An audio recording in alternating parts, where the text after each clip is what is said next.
Fix him! It's Dr. Rocket. You're the child. Will somebody do something? We have to take him home. We have to get him out of here. We've got all these people with magic. You've all got magic spells. You just brought him back. Fix him! Mike looks at Kima. Can you do anything? Essa foi uma cena do Critical Role, um dos grupos de lives de RPG mais famosos do mundo. Todos eles são atores e essa cena é incrível. Isso faz muita gente que assiste se perguntar: por que será que a minha mesa não é tão legal ou emocionante assim? E a resposta é que apesar de você poder usar técnicas de atuação na sua mesa de RPG, o RPG de mesa não é sobre atuação. E eu vou te explicar o motivo nesse vídeo, porque eu sou o Theory, psicólogo e mestre de RPG, e vim te trazer dados críticos sobre interpretação de papéis. As lives de RPG tiveram um impacto gigante na comunidade do RPG de mesa. E que bom que foi assim. Foi graças a elas que várias pessoas conheceram RPG e começaram a jogar. Então é muito natural a gente encontrar pessoas que querem muitas vezes emular aquilo que elas viram em experiências que elas acompanharam em live. Mas aí tem um porém. A experiência de assistir uma live de RPG é diferente da experiência de jogar um RPG. Eu já quero deixar claro que não tem nada de errado em você querer fazer vozes, interpretar o personagem, fazer trejeitos e por aí vai, fazer uma performance mesmo. Mas é muito, mas muito importante entender que nada disso é necessário. Isso é secundário para a interpretação de papéis no RPG. O que é de fato necessário é você conferir se está escrito aqui, né? Ataque de oportunidade. Mas sem brincadeira, você pode jogar super bem, interpretar super bem o personagem sem fazer nada disso. E você pode melhorar muito, mas muito mesmo, o modo como você entra no personagem, se você entender melhor o que é interpretação num RPG. Mas não tem como eu te explicar isso, o que é essa interpretação,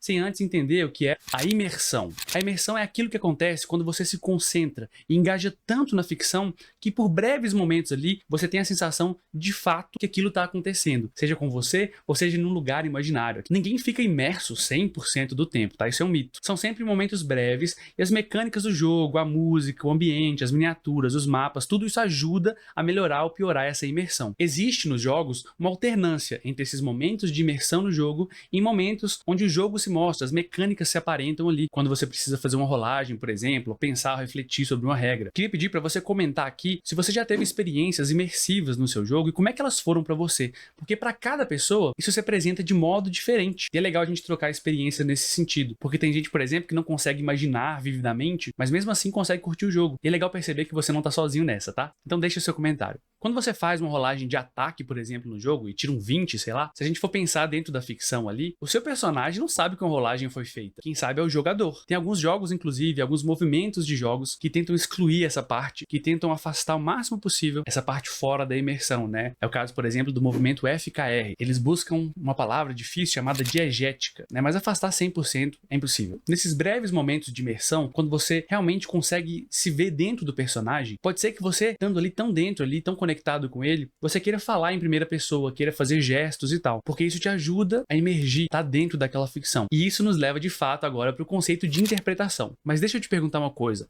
você sabe qual que é a diferença entre interpretação e representação? Você acha que é a mesma coisa? Dá uma pausa no vídeo aí e pensa um pouco antes de continuar. Falando de interpretação, quando a gente interpreta um texto, por exemplo, o que significa isso? Significa tentar entender o que aquele texto está querendo nos dizer, não é? O intérprete de idiomas, por exemplo, quando ele está interpretando, basicamente ele está fazendo uma tradução e considerando o contexto para conseguir passar uma mensagem. Então interpretar dentro do RPG é um pouco parecido. É tomar e descrever ações ali, entendendo o melhor daquele personagem, como se você fosse ele, mas levando em consideração também as regras do jogo e o contexto da ficção daquele jogo. Isso não exige necessariamente falar em primeira pessoa, você pode descrever, meu personagem faz isso, em terceira pessoa, desde que você esteja descrevendo como se fosse, levando em consideração aquele personagem, interpretando aquelas regras ali e o contexto ficcional. Isso é uma boa interpretação, mesmo que ela não seja uma boa performance. Agora falando de representação, quando a gente tem um representante, quem que é esse? Um representante é uma pessoa que age no seu lugar, ela te representa, como se fosse você. Para agir como se fosse você, um bom representante ele precisa saber o que você quer, quais são os seus interesses, o que você pode ou não fazer, o que você quer, o que você não quer, o que você faria em determinada situação. Você percebe que esses dois conceitos, eles se sobrepõem, mas eles são diferentes. E esse é um tipo de discussão que a gente tem direto lá no grupo dos apoiadores no Telegram. Você pode fazer parte se você quiser, conferindo o link aqui na descrição e todos os benefícios que você ganha, como acesso ao grupo, vídeos e conteúdos exclusivos. Mas pensando aqui nesses esses dois conceitos, nessa sobreposição, presta atenção nisso aqui que eu vou te falar. Num jogo de RPG, pessoal, diferente de uma live que você tá assistindo, você não tá ali enquanto alguém passivo, só assistindo e recebendo aquilo. Você nem tá fazendo uma performance para outras pessoas assistirem, né? Todos os outros ali são jogadores também, estão representando seus próprios personagens. A não ser, lógico, que você também esteja numa live nesse contexto. Quando você entra nessa lógica de atuação, pensando em primeiro lugar em fazer vozes, fazer gestos e tudo isso, você pode estar deixando de lado o que é mais importante, que vem antes, que é a interpretação em si, do jeito que eu falei anteriormente, agir como se. E é isso que eu dizia lá atrás, não tem esse agir como se você fosse, nesse faz de conta, é o que é mais importante aqui numa boa interpretação, independente de voz, de tudo. Mas muita gente deixa de lado.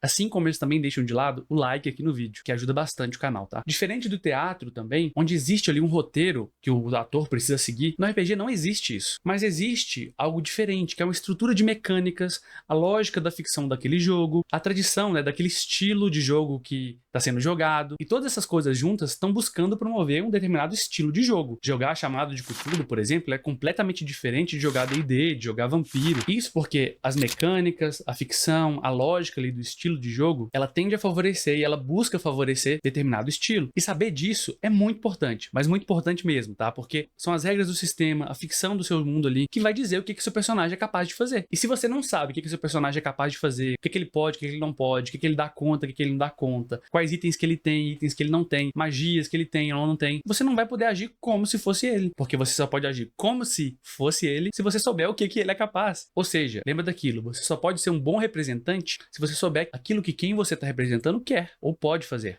Mas, Theory, quando eu crio meu personagem, eu não penso numa história. Eu vou improvisando ele à medida que o jogo vai acontecendo. Como eu vou saber o que ele quer se eu vou descobrir isso na mesa? Simples. Por mais que você não conheça completamente seu personagem, toda vez que você toma uma atitude dentro do mundo do jogo, você está posicionando seu personagem dentro daquele mundo de ficção. Isso já indica para você quem aquele personagem é. Se em uma determinada situação ele ficou bravo, por exemplo, nervoso, isso indica que ele é um personagem bravo e nervoso. Não significa que ele precisa ser para sempre assim, já que você está descobrindo ele, conhecendo ele, e é o mais legal do RPG isso. Mas significa que a cada vez que você age, mesmo que você não tenha nada escrito ali, isso já faz parte da ficção que te informa sobre o que aquele personagem quer, sobre como ele se posiciona naquele mundo ficcional. E aqui tem outra diferença do teatro também. Geralmente no teatro, não são todas as peças que querem isso, mas algumas metodologias buscam convencer a audiência de alguma coisa para contar uma história. Ele quer te convencer que aquele personagem é de fato ele. Isso não existe no RPG. Você não tá ali para convencer ninguém. Lógico, né? Isso pode ser algo que é valorizado no seu grupo. A gente quer personagens consistentes. Tudo bem, mas você entende meu ponto? Não é isso que faz uma boa interpretação de papéis. Inclusive, existem alguns movimentos de RPG, como o KAG, que deixam muito explícito essa questão de que fazer vozes e tal é algo bem secundário. E tudo isso que eu tô falando até aqui é para novamente reiterar e chegar ao ponto de que, se você consegue se imergir no seu jogo ali, da fantasia, na ficção, a ponto de querer fazer, representar vozes, fazer gestos, trejeitos, tudo bem, não tem problema algum. Mas RPG não é sobre isso. Você não precisa convencer ninguém, basta agir como se fosse aquele personagem, seja em primeira ou em terceira pessoa. Isso ajuda a tirar o peso das costas de muitas pessoas que acham que para jogar bem precisa fazer vozes, precisa ser quase um ator. E eu falo de uma perspectiva porque eu gosto de fazer vozes, de interpretar, mas eu não vou cobrar isso de outras pessoas. E aí eu fico pensando que muitos de vocês que estão me assistindo aqui acham que de fato, pô, eu concordo com você, eu gosto de fazer também, não acho que é necessário, mas eu queria aprender melhor a fazer sotaques, fazer vozes, por exemplo, porque é algo que me ajuda nessa imersão. Eu entendo que isso de fato não é interpretação de papéis. Por isso eu fiz um vídeo aqui mostrando como treinar para fazer sotaques de RPG. Vai lá assistir.